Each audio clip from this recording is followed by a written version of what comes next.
Hey, good afternoon, y'all. It's Dan/DMats here. So I was getting ready to go to bed tonight. I was winding down from a pretty busy work week so far. It's finals where I am. But I went to bed, figured, no, I'll check the list. I'm excited for when it comes out. And boom, new Genesis list update is here. So I want to talk about it a little bit before I go to bed because wow, the idea really woke me up. So I want to do a little bit of commentary on some of these new cards to see how it goes. I'm really excited to see what the new changes are. I saw that this went live right before I was going to bed. And I'm like, okay, hold. It woke me up. I got to see what the changes are. I'm really curious, like what cards are back, what cards are not, etc. I'm curious how they handled some issues.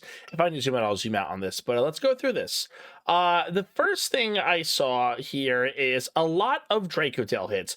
5 mana from 20 to 30, Cat 2 from 10 to 15, Flame from 0 to 3. Universal W. Dragontail is taking names and numbers in every single format right now. 5 mana is pretty crazy. I'm glad to see that one go up. Flame also being like basically a trap, it sounds weird to say, like it's a magic jammer that cantrips you, or like a magic train that instead of you discarding cards to negate it, you get to draw a card if they don't negate it. It's kind of wild to me that like any deck can just kind of play that, you know? Big one here, Droll Onomat 5 to 25. Wow. I've got complicated feelings on Droll Onomat for sure.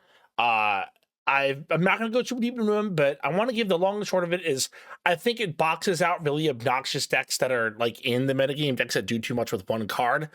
But if this list does what it's supposed to be and culls off those kind of cards, it becomes a worse card. I always say that I think Droll being main decked is like the sign of a dangerous format, which is kind of what's happening in advanced right now, which is why I have like zero interest in advanced. Like we've been the fact that we've had to main Droll for so long, I think says more about like how stinky advanced has been for a lot of decks, in my opinion. I could be totally wrong about this.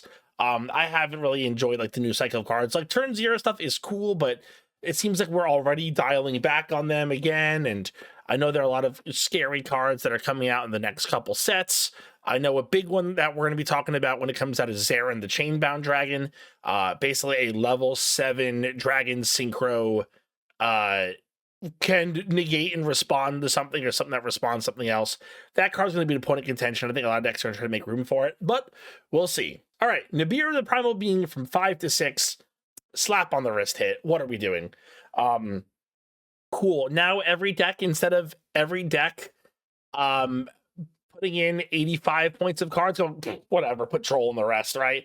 Now we're doing the same thing with Nibiru. Now it's going to be every deck, every combo deck is going to need to respect Nibiru now, which is a good and a bad thing.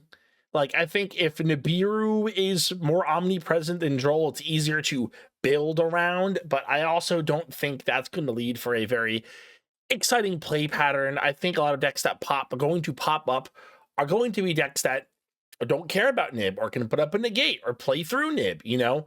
I think obviously Barone is still a lot of points, but my brain just goes to Manadium, and it's just like, oh, well, I know obviously you don't have the link one, you don't have any of the links, but the idea of doing this big combo and then, okay, after the Nib hits, we just do the second half of the combo with Excel Dust anyways. We'll see. Only time will tell. So Cicada King, Radiant Typhoon Chant, Radiant Typhoon Eldem, and Totem Bird all went up. Stop beating around the bush. Hit Radiant Typhoon Visions. Yes, obviously we're glad to see Radiant Typhoon stuff go up because it's been a really, really popular deck. Cicada King and Totem Bird are not the problems here. Visions is the Vision seems to be doing a lot of heavy lifting. Chant, don't get me wrong, Chant is still a really good one to hit as well. But I feel like this deck does kind of get away with a lot. And a lot of them don't go to the extract that much, so. All right, I imagine this is the section talking about cards that like interact or rip your opponent's cards going up dimension. So immediately we have Runic Tip from 0 to 10. So they realized people are playing Runic, and Runic is no longer free. 10 is not a lot, but you do want 3 tip. So I'm not really sure. It depends on what other Runic hits happen. Hekahan's Gygas, Hekahan Xeno, Cool Tune Clip, Cool Tune Q. These are all preemptively hit. I believe These cards let you see your opponent's cards. I imagine you play 3 of each of these, or maybe one and 3 of the other. Time will tell. I feel like these decks are going to be pretty good in this format. Maybe cool too, not so much with the advent of Nib, but Heck of Hands could be annoying with some like the illusion stuff. I think the illusion stuff is pointed pretty heavily, and I'm actually pretty happy about that. I have to double check those. Illusion is a pile deck that I'm not really stoked about when it comes up, and I know that Heck of Hands are used as an engine in there and so on. Anyways, other decks that are performing advanced that are also need to be hit. Do Warrior from 7 to 70. Rip Bozo. I'm so happy to see Onomat get hit. I'm really not stoked about this deck. This card being 7 was insanity when speeder is 100, and this is like a main deck starter. Like it's Onomat circular. I don't know why it's this. All right. Case for K9, 0 to 20. Jokel, 15 to 33. Ripper from 20 to 30. Okay, so K9 is obviously still putting up numbers. It's still doing well enough in TCG where they want you to make a sacrifice if you want to play these cards. I know that Ripper is kind of performing more than people anticipated. In fact, I know some people were thinking about it possibly getting hit on the actual advanced Forbidden Limited list because, you know, it's a super, doesn't hit their hit product, and it kind of like makes that deck interact in ways unintended, like how advanced is played. So if they do want hand traps to be in this, we'll see what happens. The only hand traps hit so far are the K9 cards listed here, and then the Droll and Nib. So we shall see. Magician Souls and Mathmech Circular, both from 0 to 15. Curious. Okay. So an interesting thing about both these send from deck as cost, which is kind of like free cards, and has always been why these cards have been really, really strong in pairs. Playing a Souls package is now 15 points. I think that's fair. I think that's a fair hit. I know Souls isn't like winning games on the spot, but like if this is the power level they want this to have, then here you go. Circular, I'm not really sure what Mathmech does in this format, but I'm sure there's a Cyber deck that can make things happen. I'm pretty sure one of the Xyz, Alan Burschen or something, gets hit later on. I kind of glanced through it quick, and we'll see. Regulus, Crossout Designator, and Rafflesia. Interesting. So these are like generic negates that a bunch of decks can splash. I understand why they hit Cross Designator, because it's one of those things where it's like you want them to... You don't want people to be unable to play the pointed cards that they play. And Crossout Designator at 10, if you were playing like a generic list or the mirror match, kind of let you do that. And so I understand why it going to 20 is like more impactful. Regulus from 0 to 20, I had a couple friends who were on Regulus, and that card was crazy. I think that some of those lists may still survive, but yeah, Regulus is pretty crazy. If you were playing this in a machine deck, it just becomes a main deck Omni that you can just search if you can get a field spell. So yeah, Regulus, wow, the 20, I guess it checks. I think that's a little much, but I understand why. I don't really know what decks are abusing it right now.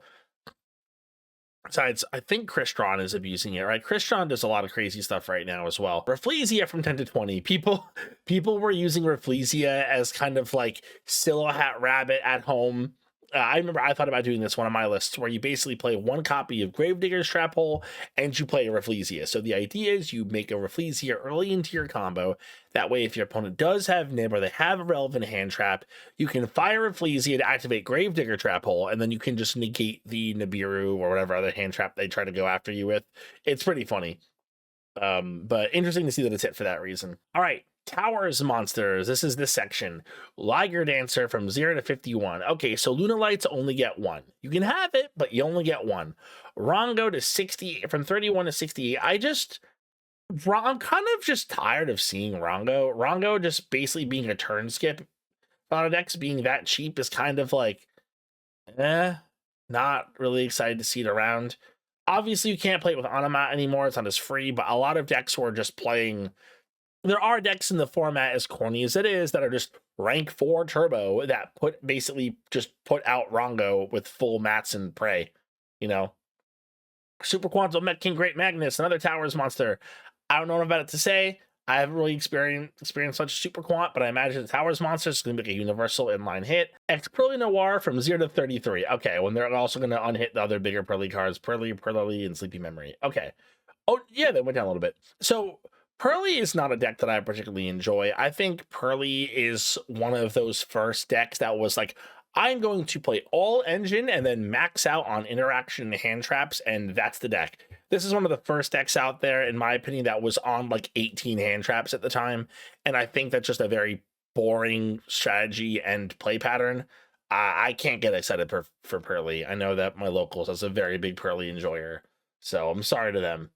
But yeah, I don't find the deck very interesting. I know some people like them, the little cats, but yeah. Okay, these are the multiplicative extra deck cards. I can already tell. Girl is here 15. Search a Sonic Z summon. Big Gabonga also goes up. Grand Entrance went down to make up for the cost of Big Gabonga. Sure. Okay, this is weird to me. I feel like this math isn't mathing out, because overall this is a nerf to the Goblin Biker package. Do you want to nerf the Goblin Biker package, or do you want to rework it, right? Because like now playing a Big Gabonga and one Grand Entrance is more than Grand Entrance and Big Gabonga before. Is it to keep other decks off of Big Gabonga? Like, do you want them to play multiple copies of Grand Entrance now that Big Gabonga is pointed? It's still a little bit hard to math out, but we'll see. Punk Jam Dragon Drive 0 to 15. Shocked that Fever is not here. Punk Jam Fever is the extra deck negate that any of the extra deck Punk monsters can turn into. Which with Nib at 6 is kind of scary. Galaxy Photon Dragon, this is the one that protects your 2000 or lower monsters from being targeted. Okay, that checks. Nash Knight from 10 to 15. This is what K9 was making. A lot of decks are going into this as their rank 5 now. Zen Matey. Okay, so they're saying, yeah, play Wind Up. Wind Up Hunter from 75 to 86. So they're basically recosting these two.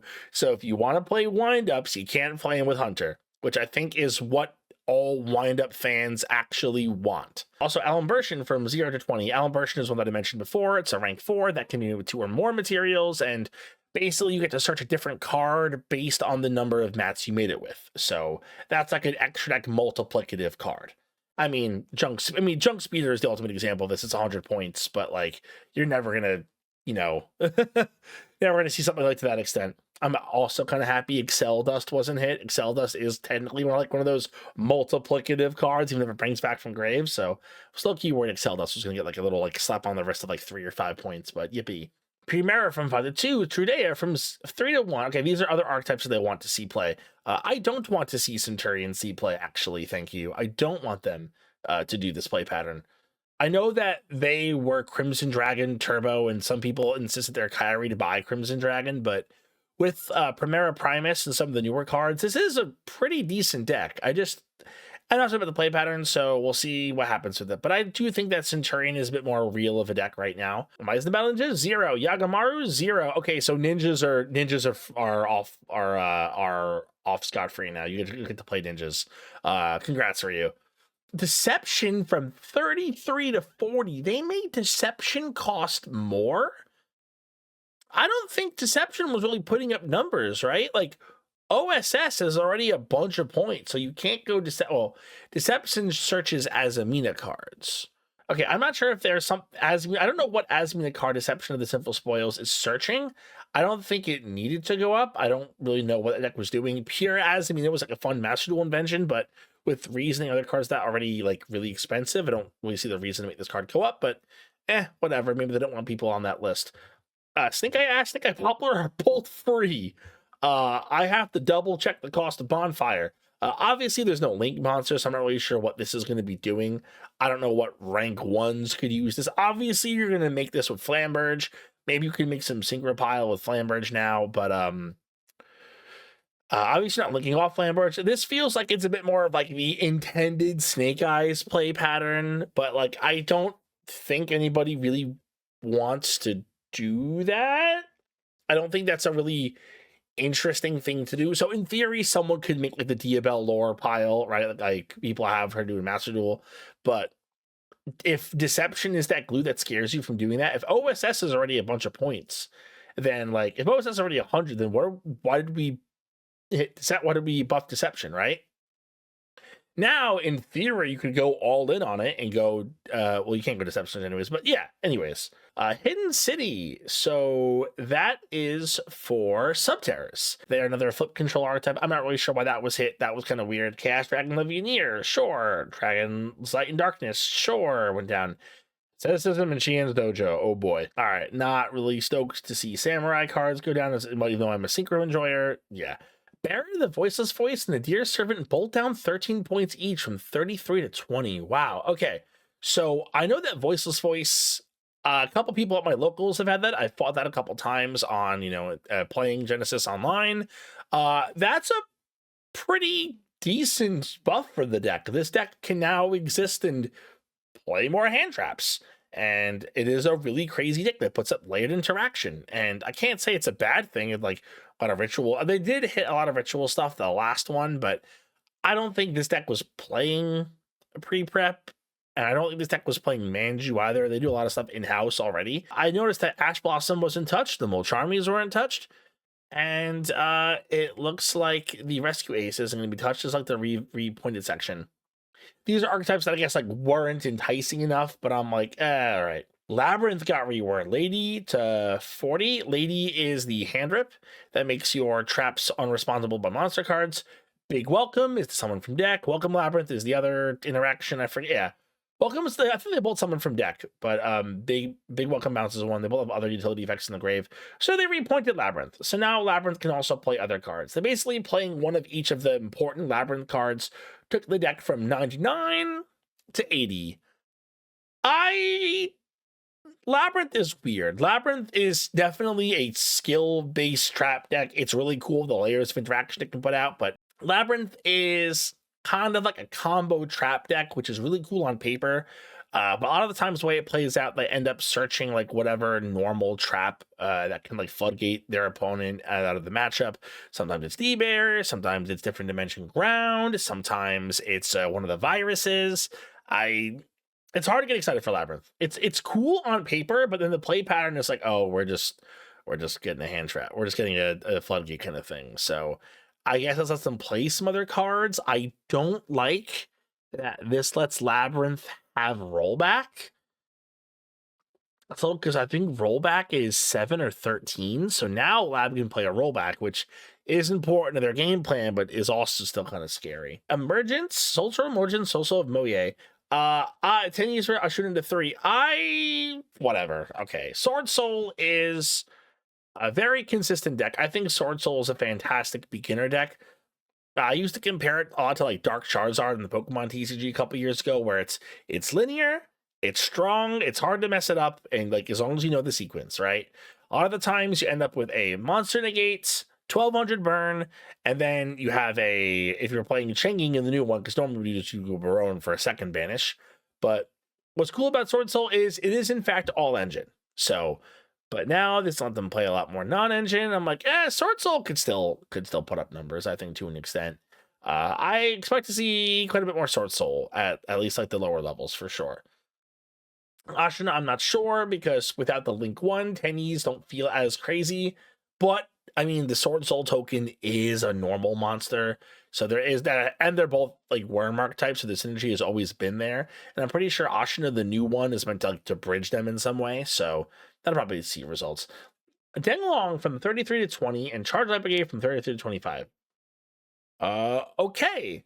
I don't know what power level we're looking at for Genesys again, where you want it to be old school. I'm not really sure. Adventure got completely reworked. Griffin Rider went from 20 to 50. Every other adventure card, 0. Right? And Water Enchanters are now 0. So it's saying, hey, you want to play the adventure package? 50 points. I think that's a cool way to do it. It's like saying, okay, this is the buy-in of the deck. If you want to do some other older thing, sure, right? This is how I think they should handle Rescue Ace, Impulse, and Fire Attacker, but I don't see them on here. Dynamic Beast Tamer Editor from 33 to 80. So they said, all right, you can have all your Dynamic Beast cards, but you only get 1 Tamer Editor. Okay, Proving Ground Direction is now 0. So if you want to play an older style Glad List, I guess you could, but and anyone really wants to do that. Team Editor is the one that really cheats out their cards in the extra deck, and that's like the crazy strong one. And I'm not sure what putting it to 1 does. I'm not sure how many Team Editors they go through. You're still going to be able to get to Alexander or Dominus, whatever his name is, one that requires 5 materials and gives you a double battle phase. Yeah, Glider Beast might be able to do something. We shall see. I think people more sleeping on the deck, same with ninjas. So we'll see what happens. Crystron getting Sulfur went from 3 to 5. Inclusion went down. Smiger and Thirst for an also went down. Isn't Inclusion the really crazy spell that like does everything? Sulfador and Crystron is weird. Crystron is like what's like you read Crystron cards and you read Synchron cards and like why do they hate you? You say they hate you. I just don't get it. I know they don't have links, so obviously don't have access to Hulk or New Hulk. Whenever we get New Hulk, not looking forward to that. But this deck can still put up numbers. We'll see where things go. All right, another branded rework. Fallen in the Virtuous from 15 to 40. So now, interesting. They're making it so other decks can use Fallen in the Virtuous as like a mini engine if you're not really doing stuff. Because they've also decreased the points of a lot of like the mediocre, like the situational Albaz fusions to 0. Albion, the branded dragon, went from 20 to 5. That is a big deal. Albion the Branded Dragon is the Albaz fusion that requires Albaz and a light, and on fusion summon of it, it can Miracle Fusion any level 8 or lower. So that's a really good card. And then in the end phase, if it's in the grave, it gets to set a branded spell trap from your deck. That is a very, very, very important piece of branded. So seeing that go down so much is really interesting. Especially with the Dragon that Devours Dogma also went from 10 to 5. So Titaniclad, Sprind, Grand Guignol, and Brigrand are all free. These are the ones that involve Albaz, then either on 2500 more original attack. This one is monster will summon this turn. This is the Cartesia one, and this is the level 8 or higher. Yeah, this one you have to play if you want to play the Slifer list. And then the Dragon that Devours the Dogma, the one that requires Albaz, a light, and a dark. So yeah, you can't play 3 copies of Fallen in the Virtuous, but if the deck really wanted to, you could play, 2 copies of the Fallen in the Virtuous as like a board breaker type things, pop this card if you're not really using the extra deck. That's interesting. Maybe the repoint some of the other archetypes can box this out as an engine for them, but I'm wondering now if there's an archetype out there that has an extra deck lock itself that could kind of take advantage of this. I don't think swordsoul could do it because there's still a little more points. Yeah. I'm wondering if that like Albaz pile, maybe you can play them with maybe Spriggans will do something with it since they actually have like the Albaz crossover. I don't know. We'll see. It is 40, so it's not cheap. Not every deck can have access to it, but it can be something that can prop up other decks. Like, heck, I could see, like, now that the ninja cards are free, you could, in theory, just jam them in there. Sure. But, okay. Incoming Machine, 33 to 0. I don't know much about Earth Machine, so I want to reserve judgment. Red Eyes Black Full Metal Dragon. People were playing a small Metalmorph package to access this Omni. So, I guess this is in line with the Regulus hit. But this is so much more than the Regulus. I mean, I guess it is an Omni. Regulus, I think, is Omni too. I could be totally wrong. But wow. Red Eyes Black Full Metal Dragon sets up an Omni, so it's 33. Okay. Light end main deck, dark end main deck. These are like the fusion enablers that are played in like D-Made and so on. So, okay. I guess not really hurting as much anymore. Okay, this looks like cards that are not experimented with this section. Assault Synchron from 5 to 1. Now, I'm happy about that as Synchron enjoyer.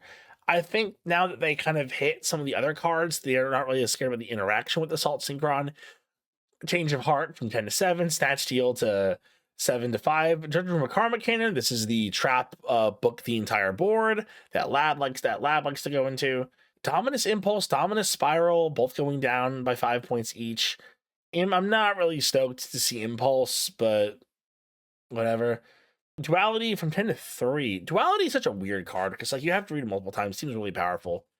Foolish Burial Goods from 3 to 7. Ouch. That hurts one of my lists that I was working on. Premature Burial from 7 to 3. Okay. Monster Reborn from 10 to 5. People really weren't using Reborn, so this will let more decks kind of experiment with Reborn, which I think is cool. Monster Reborn, I think in some decks is totally fine. It's like a universal extender. It gets you another body from the grave. Some decks will want that, and not every deck will. Dimension Fusion. Banish all, especially when there's many banished monsters, both players, right? I don't know. And return from the different dimension 50 to 40. I don't think this is a card that I can really get hype for. It is crazy, but like you would need rollback and a crazy big setup to resolve it. Okay. So that's the list. I think they definitely hit the check marks that they said they wanted to hit in their lists. They, in fact, cheapen cards that people want people to experiment with in this section and this section. Recosting certain archetypes. Incoming Machine is free. Full Metal is 33. Reworking Branded again for Fallen of the Virtuous. Reworking Adventure Package completely. And then these are some other ones I want people to try that weren't as enticing as well. Can't really get excited for some of these because we are freeing some, not the Dragonmaid. Dragonmaid is cool. Dragonmaid can be doing some things again. I think Dragonmaid will probably pop up a lot. It is a cool gameplay loop. I do think it's one of the bigger winners of this, even with Therion Regulus going to 1. It's going to 10. I don't know. A lot of people play Therion Regulus, but I don't think I've ever had it summoned against me even in Dragonmaid or Dracotail. They both play it as like a one of, but I don't think it's ever been summoned on me, so I don't really know what to say. These are cards that were like the extra deck multipliers, towers monsters, more main deck negates that were being more popular, multiplicative cards, Case for K9, Jokel, Soul, Circular. Okay, that makes sense. And ripping opponent's cards. Runic Tip feels a little slap on the wrist. 10. I'm glad to see that Runic got some hit in some way, shape, or form. And then this. This is like, I don't know. I don't think 6 is meaningful. I think 5 to 6 is not meaningful. I think you're going to encounter the exact same problem now that you had with Droll and Lockbird, where now everyone is going to, instead of playing 3 Droll, instead of 85 point main and dumping last 15 to Droll, I think a lot of decks are now going to have an 82 main and dump their last 18 into a playset of Nib. Especially with all of these other unhits of other more combo centric decks.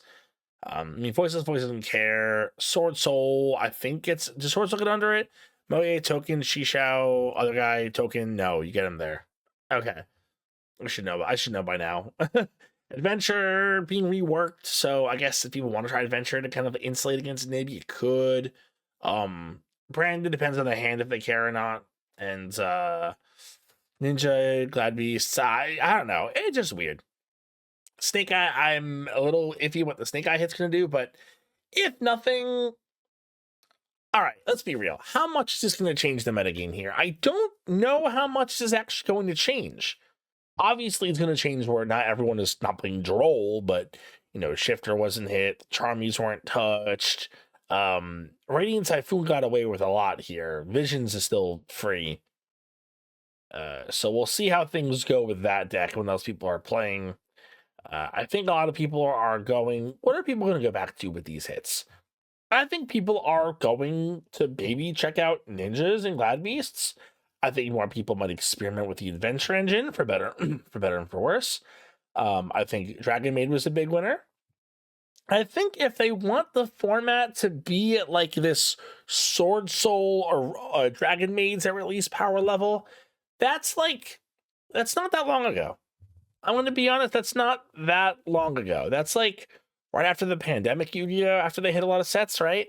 And those decks are cool because everything they do is in engine. So I think those decks are really neat, but you're not really stopping the OTKs that you were kind of worried about.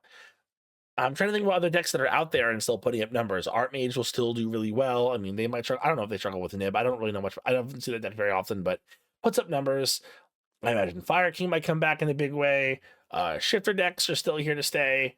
I guess I'm not upset with this list. Don't get me wrong. This is a big list that is going to have meaningful changes. Both of the lists that I've had in the back of my head are immediately changed because of these changes. And that's because I was using Droll a lot. But I'm still kind of waiting for them to take a stance on hand traps, because I know that Nib got like only a slight hit, so I think people are still going to play it in mass. A lot of decks do care about Nib. If not, people will just set it out a lot. Droll, obviously, yeah, Droll's played so much that it makes sense getting hit, but like, are we going to do this every single time that people discover a new hand trap? If the next list is like, oh, Nib is now 20, is everyone going to move to like Ghost Bell? Is everyone going to move to like TD Crow? Are we going to move to Skullmeister? Are we going to move to Gamma? I don't know Gamma's points, but you know what I mean. Like, are we going to keep going down the list of like the next cheap hand trap to go into? So I think we need to figure out like what power level you want it to be. And I think if they do want it to be like this, like 2021 style Yu-Gi-Oh with swordsoul and dragonmaid, where it's like all in engine kind of decks, I think that's pretty cool. But I don't think that is doing the thing of like stopping OTK decks that they kind of said they wanted to try to do. It doesn't really feel like yesterday's Yu-Gi-Oh. Yesterday's Yu-Gi-Oh to me implies like, you know, right before the pendulum era, right? I'm thinking around that era actually of like of original Shadows, Clipart, and then Burning Abyss, that era, Cosmo, that era that was like a really, really popular was that Dusa format? I forget what that format is called, but I know that's a very like well-loved format. So we're looking to hit that power level, that kind of, but I don't really think that we were doing like that. I think that set was a pretty big line in the sand. I don't think we're going to be able to have a format like Hat or Tengu with modern Hat, Tengu. We're not definitely not Edison, but we're not going to be able to format like that with modern cards. I don't think that's really feasible. So I think that this list definitely had a purpose. There were some statements made. This is the loudest to me though. The thing with the Tenny and dragonmaid list. Like if this is what you're aiming like this format to be like, I don't think that's really against your like anti-OTK stuff, but we'll see how it goes. I am excited for this new list. I have to go back to the drawing board basically every single deck because I put 3 of Droll on everything because I just felt it was really important because of how much other decks could get away with. But now we'll see how things go. I'm looking forward to see what my results are. I'm looking forward to see what your results are. Something you really want to brew after this list? Did this list leave with any opinions? Let me know. What archetypes like do you think you really want to try out now? Let me know, and maybe I'll go through some of them. I'll share some of my thoughts. I gotta share some deck lists in this, and hopefully I can actually play in more Genesis events. I know the holidays are really crazy, so we'll see what happens when things cool down. But all right, until next time, y'all.